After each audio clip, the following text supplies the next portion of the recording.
मनसे 52 जागांवर मुंबई मनपा निवडणूक लढवणार आहे। काल रात्री उशिरापर्यंत 49 उमेदवारांना अर्ज देण्यात आलाय। अद्याप मनसेकडून उमेदवारांची यादी या ठिकाणी जाहीर झालेली नाही। मनसे शेवटच्या क्षणापर्यंत उमेदवार यांच्याबाबत गुप्तता ठेवणार आहे।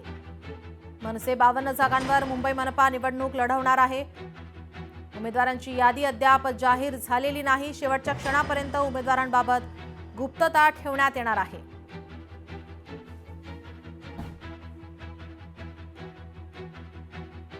गडकरी यांच्या घरी भाजप शिवसेनेची बैठक ही सुरू आहे। नागपूरमध्ये अद्यापही युती आणि आघाडीचा सस्पेन्स हा कायम आहे। शिवसेनेला अद्याप अवघ्या 8 जागा शिवसेना नेते नाराज आहे। नितीन गडकरी यांच्या घरी युतीची बैठक ही पार पडते।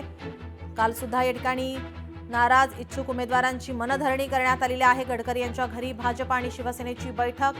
नागपूरमध्ये अद्यापही युती आणि आघाडीचा सस्पेन्स हा कायम आहे। बंडखोरी टाळण्यासाठी सर्वच राजकीय पक्षांकडून या ठिकाणी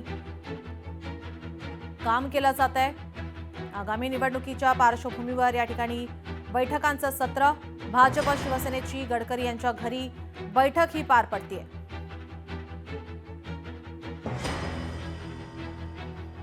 शिवसेनेला अवघ्या 8 जागा दिल्यानंतर शिवसेना नेते हे नाराज आहेत। नाराज शिवसैनिकांची मनधरणी आता भाजपकडून कशा प्रकारे केली जाणार याकडे सर्वांचं लक्ष आहे। नितीन गडकरी यांच्या निवासस्थानी ही बैठक सुरू आहे। भाजप आणि शिवसेनेच्या जागा वाटपासंदर्भात चर्चा हा तिढा आता लवकरच सुटणार असण्याची शक्यता। शिवसेने नेते या ठिकाणी नाराज असल्याची माहिती अवघ्या 8 जागा या ठिकाणी दिल्यानंतर शिवसैनिक नाराज झालेले आहेत। यावर आता भाजपकडून काय तोडगा काढला जातो याकडे सर्वांचं लक्ष लागलंय। नागपूरमध्ये अद्यापही युती आणि आघाडीचा सस्पेन्स हा कायम आहे। शिवसेनेला या ठिकाणी 8 जागा देण्यात आल्यानंतर शिवसैनिक नाराज झाले। आदित्य ठाकरे यांच्या मतदारसंघामध्ये उद्धव ठाकरेंची मध्यस्थी बंडखोरी होऊ नये यासाठी उद्धव ठाकरे यांच्याकडून मध्यस्थी करण्यात आली आहे। नाराज उमेदवारांची मध्यरात्री उद्धव ठाकरे यांच्यासोबत चर्चा झालेली आहे।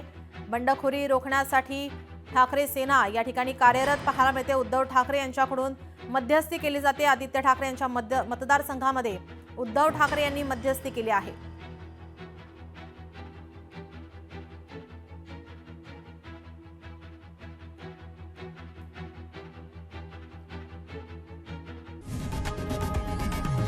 लोकशाही मराठी ऐका, पहा, जागरूक रहा।